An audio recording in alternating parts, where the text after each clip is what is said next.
Hey, it's Keri with Paste, and I just got done watching the Mindy Project, and it reminded me of a scene from Mallrats where they talk about wanting to get it on in an uncomfortable place, and not the back of a Volkswagen.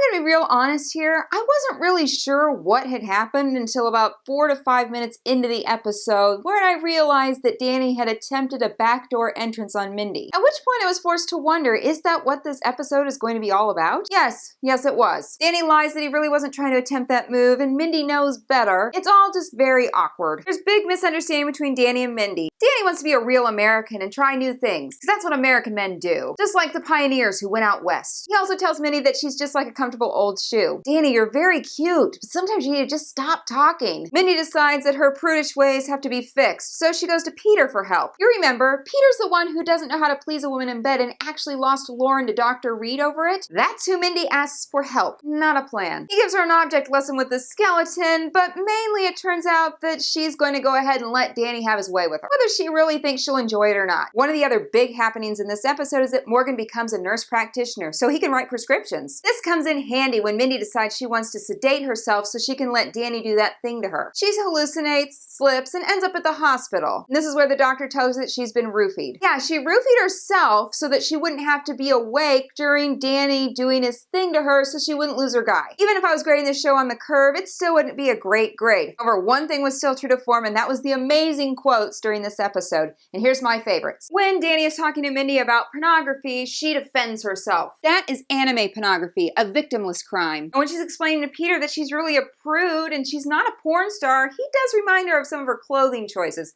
specifically a pair of pants. I mean, all your shorts do say porn star across the back. When Peter is giving Mindy advice and he asks her what she values the most, she has a very apt answer. My signed photo of Kris Jenner. Everybody wants one of those. And when Mindy and Peter are discussing whether she'll really like it this way, and he tells her she probably won't, she goes, who cares if he wants to go to 5th base? And that's why we watch the Mindy Project, because it's so educational. Now we all know what 5th base is. Peter and Dr. Reed are still fighting over Lauren, and it ends up with Peter having his eyebrows singed off. Well, it seems like Mindy balks at the idea of them being in a comfortable relationship without fireworks. Her comment while they're in the hospital is, let's just drink our sodas and watch Colbert. Said almost every married couple in America. And of course, it turns out that Danny's happy to be with Mindy, whether she wants to do that kind of stuff or not. The bigger issue for me is that Mindy was willing to take dangerous drugs in order to make Danny happy and keep him. Strong women and girls shouldn't do that kind of thing to keep a guy interested. So in regards to that one part of the plot line, I was less than thrilled. But let me know what you were thinking during the episode. I'm dying to know.